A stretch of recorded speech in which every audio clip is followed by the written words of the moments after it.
Welcome to NSTV news. నేను సౌజన్య. ముందుగా ముఖ్యాంశాలు.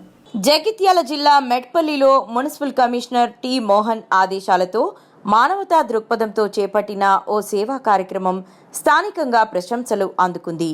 నిన్న విట్టంపేట వరద కాలువలో కొట్టుకు వచ్చిన గుర్తు తెలియని అనాథ శవాన్ని మెట్పల్లి ప్రభుత్వ దవాఖానా మార్చరీలో ఒకరోజు పాటు భద్రపరిచారు.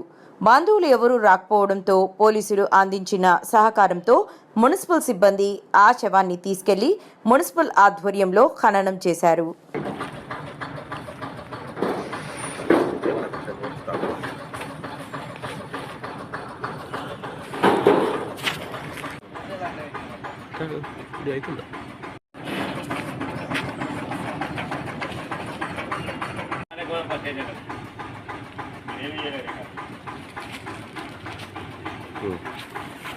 ఇట్లా ఏమనకి గిడ గిట్ట గిట్ట పెట్టి గట్ట పెట్టాడు ఏమనకి అదే అవుతుంది ఇట్లా ఉన్నా.